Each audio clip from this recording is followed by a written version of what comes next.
That's all Okay. it took. All right. Don't act weird. I'm going to go. Jordan quickly reviews 4 games with other people. Hi, I'm Jordan, and this is Jordan Plays Blue.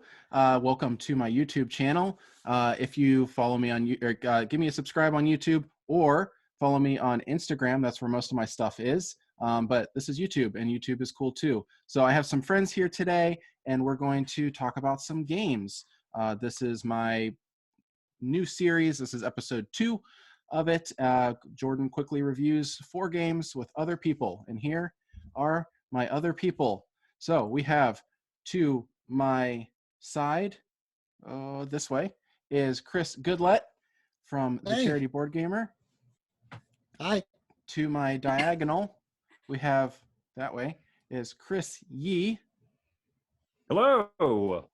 From the, what do you have, Meeple Overboard podcast? Yeah, the Meeple Overboard podcast, and I just started working full-time for a little company in the board gamosphere called the Dice Tower. I've heard of that. Okay. And then below me is Miss Jona. Hello. I feel like we're on the Brady Bunch. I feel that way too, except it's opposite where I'm pointing. So Oh that might be yeah. how they fell too. I saw something about them being time travelers from the year 2020, and it was really unsettling because they were doing a Zoom video in their theme song. So anyway, so if you guys aren't familiar with this series, because we're only in episode 2, we're going to do the same thing as last time, only it's going to be a little different. We're going to talk about different games this time. So each of us is going to talk about a game, give it a quick review. Maybe we don't like it. Maybe we do like it. Who knows? I guess we'll find out. And then we'll chat about it a little bit. This episode is all about Blue-Orange Games. Blue-Orange Games is really great when it comes to family games, some lighter kids games. And they're one of my favorite companies around, so I wanted to make sure that we talked about them. So I'm going to turn it over to Chris Yee to talk about our first game. All right, my first game, or my first game. I'm going to talk about 7 games today. That was not in the email. No, my only game with which I will be presenting today is Kingdomino. This is a game that I absolutely adore. It's very simple, and in fact, I think that the best way to introduce it is through song. So, whoa! Also not in the email. This is interesting. Yes. No.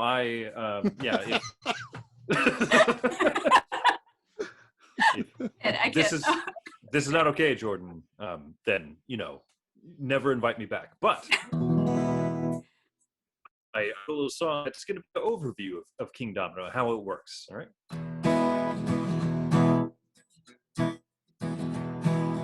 Kingdomino, it's a tile-laying game with a 5x5 grid of matching terrain. If a tile isn't perfect, well, that'll be alright. Dominoes only have to match on one side. Lay 4 tiles and arrange them low to high. The highest ones are best, that's where you want your guide. The lowest numbered tiles, oh, they may not be the best, but make your next turn come up first before the rest. Kingdomino,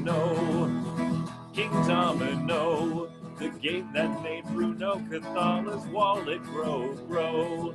It might be light and it might be small, but don't underestimate Kingdomino.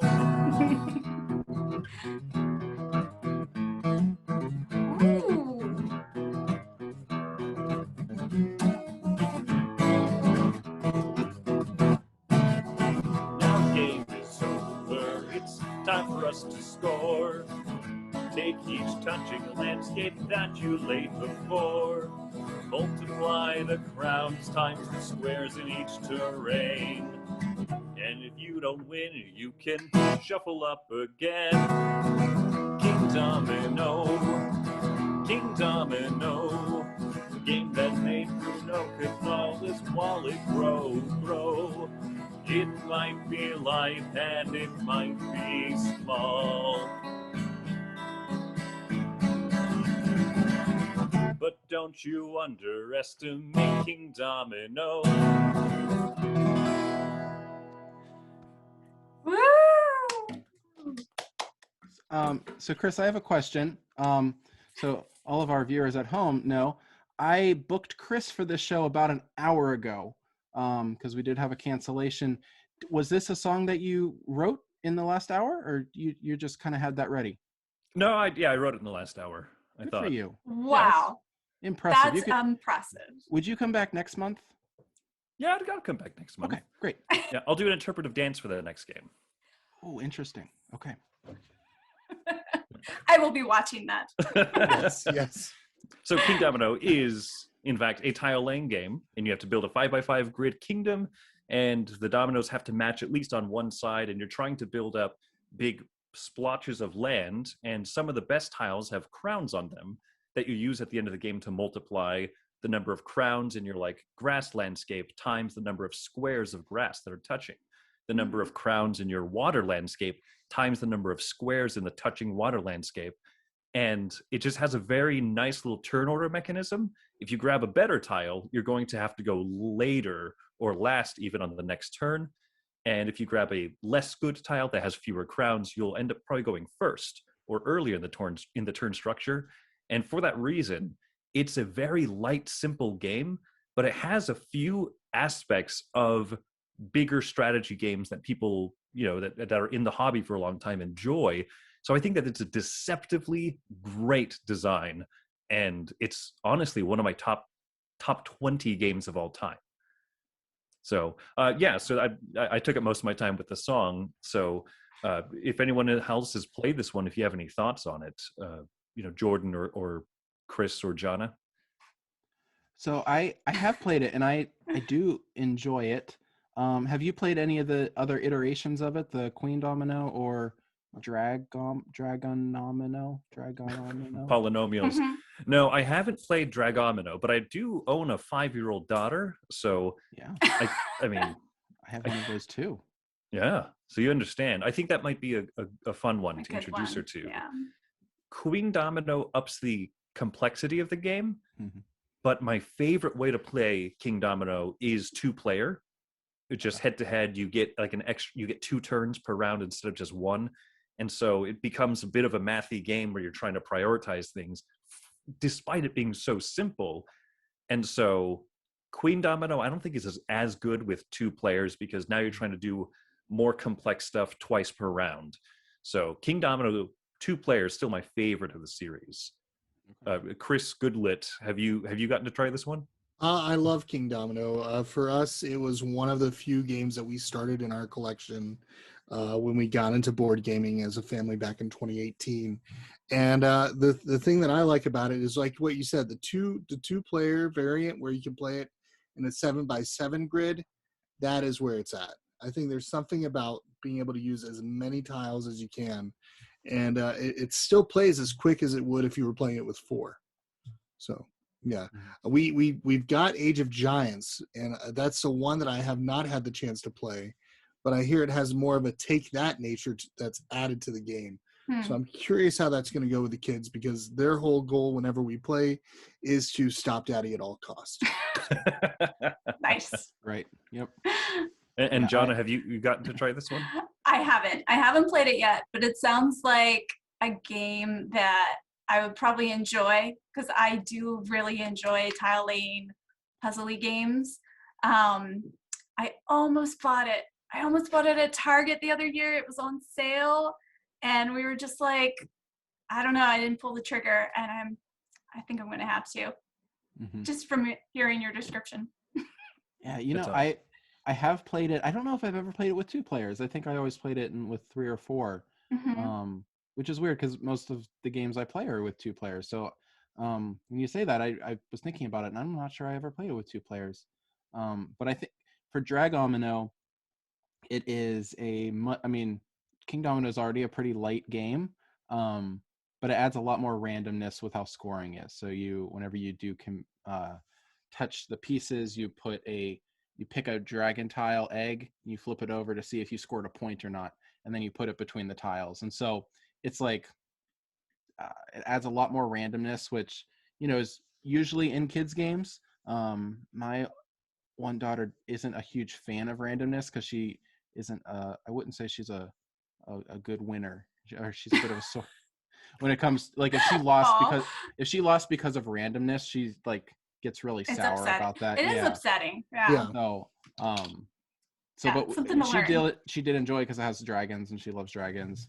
But I like Kingdomino and Queendomino probably equally. I think I really like when games are really streamlined like Kingdomino, but I appreciate when they kind of add just a couple wrinkles of complexity like Queendomino. So I think they're both really excellent. Yeah, I love it. Like I said, I think it's one not to sleep on, because some people say, "Oh, it's too easy." Yeah. But that head-to-head mode it's really satisfying for how quick of a game it is. And so, yeah, Jona, I recommend it wholeheartedly. All right.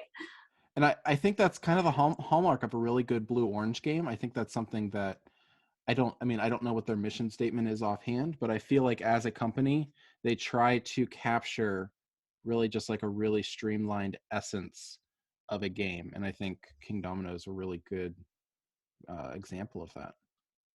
So. I think their slogan, isn't it like Hot Games, Cool Planet? I know that's not Maybe a mission that is. statement, but that's like Hot their Games, Cool Planet. Yeah. Yeah, games that are chill, I guess. Right. You know, Well, they're very eco-friendly as far as a company. So I think and they're really good games. So is that some sort of segue, perhaps? Oh, right. Maybe. Well, let's turn it over to Let's Jona. go with that. So the game that I am going to be talking about is Photosynthesis. And this is it's a thematic symmetrical strategy game. It's for 2 to 4 players, and it plays in about 30 to 60 minutes. So in this game, you are cultivating a species of trees all over the board, and those trees, they will gain light from a sun that rotates around the board each round. So as you gain this light, you can use the light to buy more trees to put out onto the board. You can use the light to plant the trees and the seeds and to grow them taller. Now, if there's any trees that happen to block your tree when the sun's shining in the direction it's coming from, you won't get light that turn. So once your tree is full grown, then you can remove the tree from the board and you can collect a scoring token. Now, these scoring tokens have different values based on the location of the tree. So the ones in the middle of the board are worth a lot more than the ones on the outside of the board. And once the sun has gone around 3 times, the game is over. And, well, not around the game, but around the board 3 times.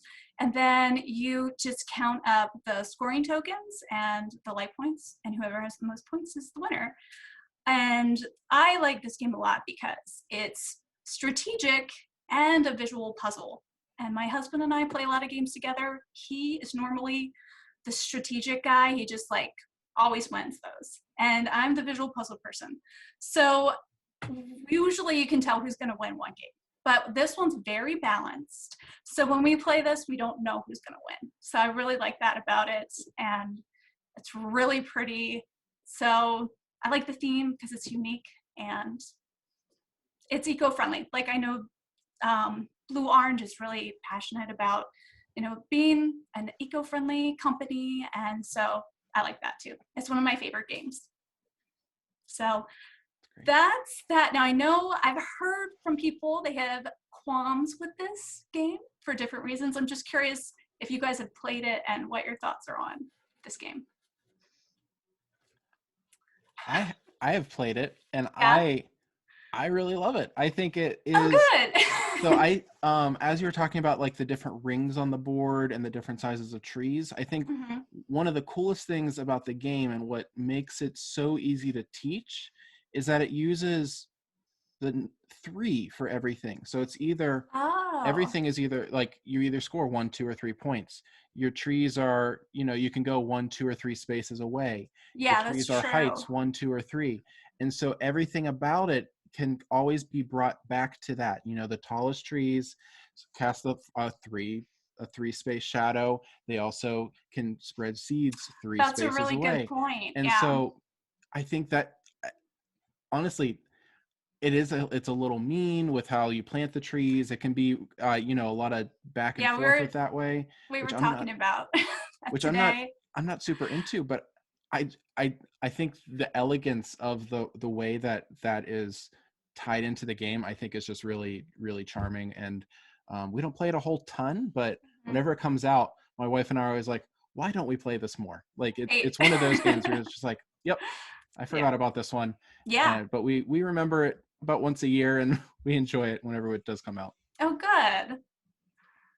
Yeah, I've heard people say that it's too samey, or that it's like too much of a chess game. But I don't feel that it is, because like everyone's always changing. Like we actually played it today, and the person I was playing with said how tactical it was. And I never really thought about it that way. Like you can go in with a strategy, whether you're going to go for those like more affordable plots of land where you're going to be able to maybe grow your trees a little faster, or if you're going for that long haul center spot in the middle of the board. Whatever you decide to do, you're going to have to respond to those other players and where they grow their trees. So it is very tactical, and you kind of have to think on your toes. So anyway. I think that this is one of the most thematic abstract games ever made. I agree 100%. It is like when people say, oh, this game's a little too chess-like, when you're comparing something to one of the greatest games ever designed in history, that's not a bad thing. It's a matter of taste. That's true. And I say that as someone who's not a big fan of photosynthesis. That's okay. I've heard what people don't like about it, and I do really appreciate the thematicness of it and how it's, I don't know, it's very strategic, it's tactical, and very, symmetrical. Like everyone's starting with the same resources and the same placement, and the sun is going to be moving for you as it is everyone else. And it's just a matter of maybe turn placement, but everything else is, you got to make the choice. You have to make that move. There's very little luck in it. So I really enjoy that. For sure. It's okay, Chris. You don't have to like it. But what's funny is, as you talk about it more, I think, I did have fun playing it, and I really appreciate that other people love the game, because like you said, I think this was the game that was when Blue Orange announced, hey, for every tree cut down in the manufacturing of our games, we're going to be planting another one. Like they really went into that, and this is the perfect game for that. And if people like it, that's awesome. I personally wish that there was like maybe some other scoring objectives, like having lots of little trees around at the end of the game or whatever. That's why I know it's just not a matter of taste, or that's why it's just a matter of taste that it's not for me. But it's a great game at the same time. Chris Goodlet, have you played it? I have not, but I want to try it because Jona's explanation of it sounds really nice. The one tree game that I have in my house is not by Blue Orange. I'm sorry, Blue Orange. It's Bosque. Bosque, which is to me a beautiful game about the changing of the leaves. So, but I have not played. Very similar trees. Very pretty game. I've seen that. It is very and been nice. very enchanted by it. Yeah, it's just off camera, but I have it down here. Yeah, Bosque is for me. I mean, that's just one of those ones where it's like we talk about nature and you talk about the changing of leaves and leaves dropping, and it fits very well. But I am interested in playing Photosynthesis. I just haven't played it. So let's turn it over to Chris. All right. Goodlet, the other Chris. So everybody knows you can't exactly be going out much to theme parks or anything like that, which has been kind of sad. But you know what? There was a game that came out where you can kind of imagine that you are sending other people to the theme park, and that's Meeple Land. It's a fun game. The thing that I really enjoyed, and our family really loves a lot of the stuff that Blue Orange makes, But what they made possible is the idea of actually building your own theme park. You're selecting tiles, you're purchasing them, you're actually placing the different tiles, different attractions. Maybe it's the bumper cars, maybe it's like me, I love roller coasters. Maybe it's the log flume ride or all those different things. And you're able to place that, but also you're able to place little things like restrooms. I guess that's important. You know, you need to have some nearby in case somebody gets sick.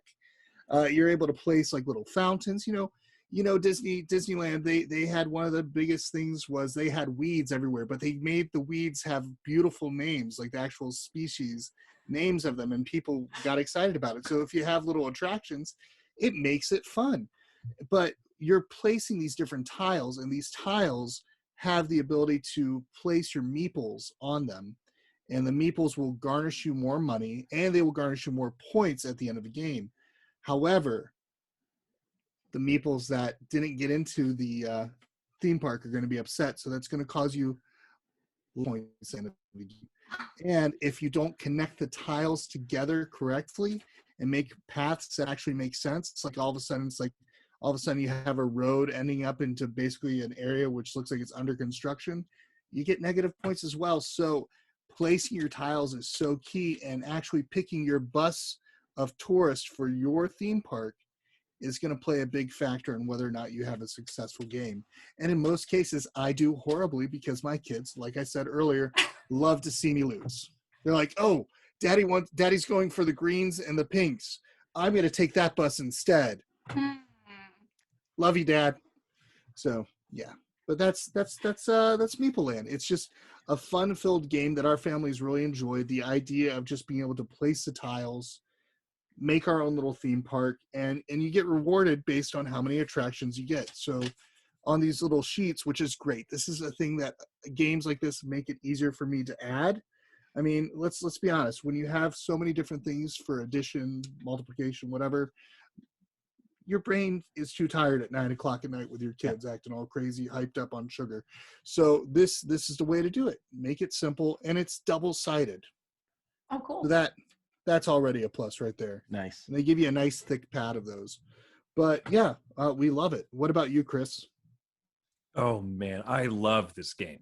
I am a person who thinks that this is one of the best games to come out last year, which is, I don't know, man. Something about Blue Orange Games has gone from the company that makes Spot It, to one of my favorite companies when they announce a game.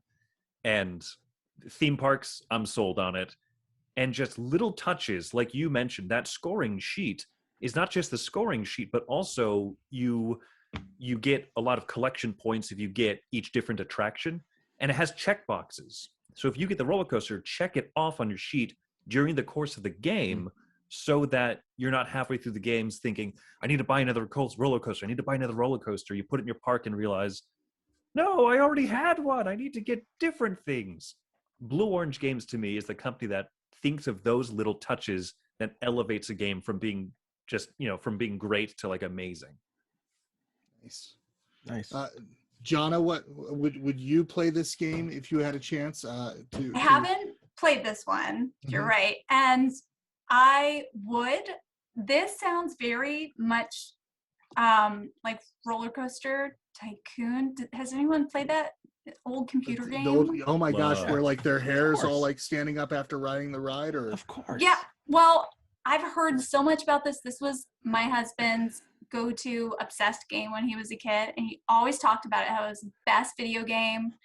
I don't know what happened to his copy, but this sounds exactly like, as far as theme and the fact that like you have to think about your visitors and whether they're going to puke like after the ride or not, like all the little details of having a theme park. So I would definitely give this a try. This sounds like a lot of fun. Jordan, what about you? I have not played it. It was one that I missed out on last year, but it was definitely on my list. I wanted to try it out. I think the theme is super appealing. I love tile laying games. I'll be honest, I'm not crazy about the name. I don't like when games have Meeple in the title. It just feels a little, I don't know, board game geeky. Too geeky but it is for what you. it is. Yeah, I got standards. So, No, but You have I standards? honestly, And you let me on the show, Jordan. I don't have any standards. But no, I would play it in a heartbeat if I had an opportunity. So no, it's super interesting to me. So I'm glad the Chris's really like it, because that's really nice to hear. Yeah, it's one of those games that if I think we played it once, and then my kids were asking to play it the next 3 days in a row. Oh, that's So, awesome. That's a good sign. Yeah. That's How a good old are sign. your kids, Chris? I'm My just kids, curious. I have a teenager, so she is 14, very much a teenager. Then I have my 12-year-old, Mhm. and then I have Chaos, who's 9. So yeah, that's how you want to know how this hairline just kept going further back and back. Oh, I tell my kids, okay, this is you. you This were one was born, you. this was you, and then this was your younger brother further back. So That's what happens when you name your kid Chaos. Nice. Well, I guess I'm last. So I wanted to talk about Cloud City, which is, I didn't grab it. It's underneath some games, but it's right here above Toy Story. Cloud City is by my favorite designer, one of my favorite designers, Phil Walker Harding. And he is just like Blue Oranges, but he is a master of just taking something and trimming it down to almost nothing. But whatever is left just works super well. I don't think I've ever played a game of his that I've disliked. You know, it's always it's on a scale of, you know, really solid to incredible. Like all of his games are somewhere on there. He hasn't done anything across that line yet for me. Cloud City is one, if not the simplest game of his that I've played. And it is a tile laying game, which almost every game we've talked about today is a tile laying game. I guess Jona's wasn't, but yeah, Kingdomino and Meeple Land have tiles. So when you're going to be building these city blocks, they have quadrants on them, and the quadrants are going to have different colors, and you are going to be placing towers, and it has these really nice plastic towers that are different heights, and they're going to be color coded, and then there's going to be these kind of floating walkways, if you will. This is a futuristic city in the clouds. Think like Coruscant from Star Wars, that kind of thing, where everything is just kind of like up in the sky. And so you're going across these isn't Coruscant Cloud City, is that's Cloud a thing City. is on, I don't is know on Star Coruscant? Wars. I think it's a Trying thing. So but you're walking, you have these paths. It's a tile laying game, but then you're doing a little bit of route building across those pillars that you're building, and depending on the length of the pillars, you score more points. There's not really anything else to it. You know, there's some scoring cards that maybe you want more brown, you know, towers and pathways. Maybe you want a longer contiguous pathway. Maybe you want different shaped pathways, that kind of thing. But and that's like optional. That's like the advanced game. Usually you could just play it straight up, build your stuff, score your points, you're in, out, 10, 15 minutes, super quick and easy. I've played it with, I know, Chris, you said you have a 5-year-old. I've played it with my 5-year-old, and she played it like, I'm not even going to like say she's like a really bright 5-year-old, you know. She's like as average as, you know, you can be, and she was able to do it pretty well.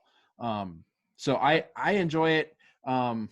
And Chris, I'm going to assume you have played Cloud City because I know you love Phil Walker Harding. That is true. Okay. Phil Walker Harding comes in second place on my echelon of board game designers that I love, which is saying a lot because there's a lot of them. But no, I've played this one, and it is. I feel like it's kind of, for me, overall like a middle road at the road Phil Walker Harding game. But as you said, that road ranges from extremely great to some of the best games out there. And so, Jordan, have you played the Barren Park expansion, the Bad News Bears one? Yes, I have. It gives me some of those same vibes where you build these little towers up and you build bridges across. And this is one that I imagine he was sitting there as he was making that expansion, said, what if I could make the bridges 3 different levels? And then he did, because he's a madman. It's so fun to see your city come together. It's one of the most visually pleasing games that I've ever played. Yeah, it's super cool. When it's all done, it's really cool looking. Yeah, that's for sure. The way Bespin is Cloud City. Coruscant's the capital in the Star Wars universe. So just wanted to throw that out there. You are right. Thank you for that. I'm a little ashamed, but it's okay because I don't have standards, so we're good. It's a good way to live life. Chris Goodlet, I see it behind you. Have you played this game? I don't know what you're talking about. I've never heard of this game. No, we've enjoyed it too. We actually, Meeple Land and Cloud City came in the mail the same day, and we took the time to play that as well. And it's been one that is easily able to hit the table again. Mm-hmm. For me, it's a little bit simpler than I want it to be. But for my kids and everything, they love it. So it works out really well. For me, I prefer, if I go between the 2 games that we've talked about already, it probably would be Meeple Land, just because of the idea of the tile laying and the feel to that. I do like the 3-dimensional feel. It looks great when you're taking a picture of it too, because it's like, this is what I made. This is what happened. Mm-hmm. What's crazy though is when you are like building those bridges and you've got everything ready for that 3rd tower and you were excited and ready to place the last piece, and then you realize there's none in the supply, and you want to cry a little bit because you're inside because your kids took the last one. That is how it feels sometimes, because I had this beautiful outer edges, so I had it, and those, that's where the points are, the long bridges. So I'm like, I've got the tallest, the height's perfect, I'm ready to build it, about to put the 4th one on. Not there. But I have to say, the one really cool thing, once again, that Cloud City did, was the box is a component in itself. The way you can have all the pieces kind of lined up along the side, and you can have everything, so you can just take it right out of the box. And it's just as simple as putting it back into the box. You don't have to take anything out of the box. You can leave it in the box and actually just take the components out of there as you go. So nice. It's really nice. I don't know if I've done that. Mine are in a giant bag inside the box. It's like chaos. You can just kind of space it out by the color. Nice. And then you just leave that small insert for the little bridges, and it's perfect. Nice. Cool. Yeah. Cool. All right. So this is impromptu question, and you guys might not have an answer right away, but what if you were to think about Blue Orange as a company, what would you say is your favorite release of theirs? Ooh, that's easy for me. Planet. Planet is the game. Planet, just for the fact that there's something about that magnetic ball, and just being able to put the different pieces on it. The animals are adorable. Like my kid gets excited when he sees just little creatures on there, and it's just much fun, just kind of drafting and placing them and trying to fit your own little homemade world to be the way that you want it to be, and then to realize that you did not do such a great job. It's still fun. It's one of those games that you can lose over and over again and still enjoy the whole moment. So I see a recurring theme on your discussions. Play with my kids, and you'll know exactly what it's like. I mean, even in a cooperative game, there's a chance that they'll try to at least kill me off somehow in it. Right. But do you make them eat a lot of vegetables or something? But they are so logically sound, and it's scary. They do work very well. No, they love. Here's the weird thing: they love vegetables. They love it. They'll eat Brussels sprouts, carrots, cauliflower, everything that I don't want to eat. I am not on that team. Yeah, that's for sure. But they are competitive with me as much as they can be, because it's always fun to get a win against their dad. It is. So that is. Yeah.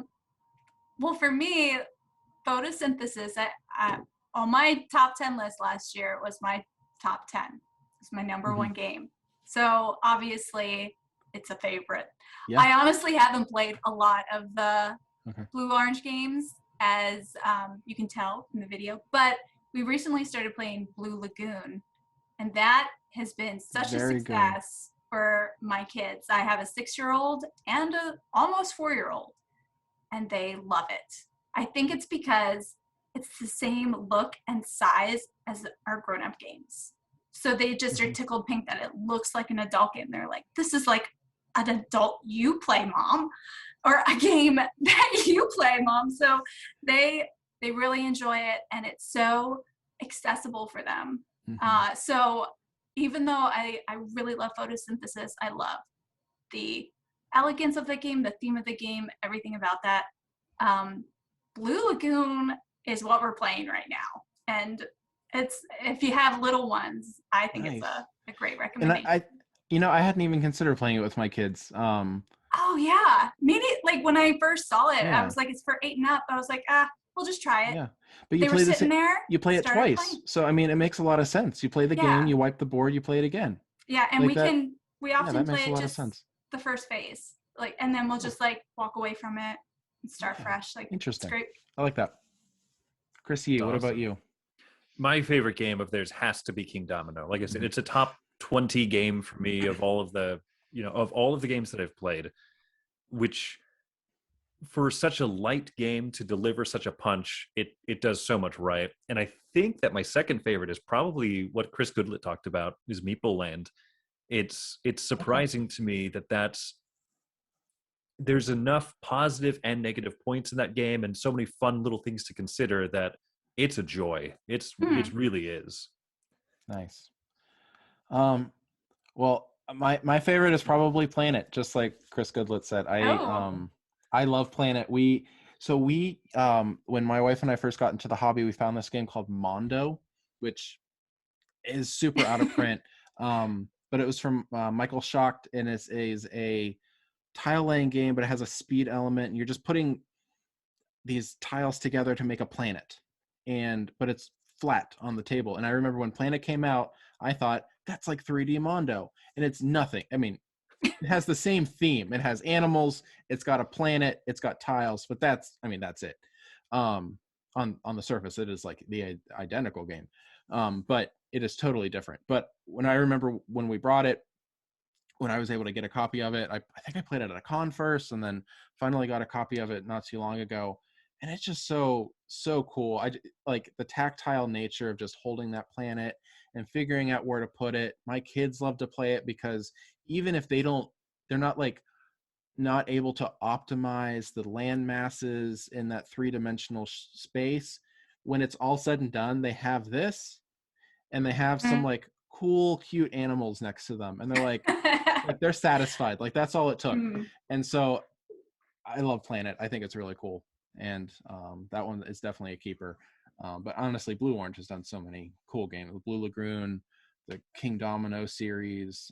I even have Goblet up here, which is like tic-tac-toe, and it's also super good, so they are, I don't know, when they put out some new games, I'm paying attention, and they're not all hits, but honestly most of them are for me. Yeah. I wanted to talk about, since apparently all of us are parents of kids, younger kids and everything, but that Goblet Gobblers game, which I know they have like the more advanced version called Goblet, and then they have Goblet Gobblers. Yeah, this is Goblet, and like the wooden box, and yeah. So Goblet Gobblers sounds more kid-like and stuff, because they painted them bright colors and have little goofy like faces on all of them. But it's tic-tac-toe, but there's certain bigger pieces than others, and they can gobble up the other ones, and so it's tic-tac-toe that like changes, and you can like just place one of your pieces over someone else's. And I have lost this game to my daughter multiple times. And that's great. Yeah. No, it's a great feeling. Yeah. So, I think the Goblet line is also super cool. Yeah. So, let's wrap this up. Chris Goodlet, how can people find you if they're interested? Or not. You can ignore it. If you're interested, I'm amazed. Interested. So thank you. No. If you're interested, you can follow us either on Facebook, Twitter, Instagram, Twitch, or YouTube, and it's usually /the charity board gamer. We're doing charity live streams where we talk with members of the board game community about nonprofits and the way that we can improve our communities. And then we also do playthroughs usually afterwards where we just have fun with the community and say, hey, we need to connect and let's play a game and have fun. So that's where you can find us. Usually we do a lot of live streams Thursday nights at 7 o'clock for an interview and usually 8:30 p.m. for our playthroughs. So, yeah. Yeah. Cool. Chris Yee? So I co-host a podcast with my wife, Wendy. The podcast is called Meeple Overboard, and it's a 30-minute podcast-ish, 30 minutes-ish, that comes out every Saturday because we started posting on Saturdays and then realized that's a terrible day to launch a podcast. But we've kept it up because it's easy to just record it and shove it out and be like, okay, it's up Saturday. So anyway, so you can find us on most social media at Meeple Overboard, and then also you can see me from time to time over on the Dice Tower YouTube channel. Great. Jona? Yes, I have a YouTube channel. I'm the One Pip Wonder. You can find me on One Pip Wonder on YouTube. And I also have a Facebook page. So if you ever have a question or want to send a message my way, you can reach me there too. And I'm on Twitter, but I don't understand Twitter. So if you ever tweet me, I have no idea, and it's nothing against you. I am there. Don't worry about it. Yeah. And I'm Jordan, and this is Jordan Plays Blue. You already know about me because you found me, but follow me on the Instagrams because that's where I do most of my content, and I do reviews and pictures, and I take pictures of my face next to boxes sometimes. All right. Bye. Bye. Bye.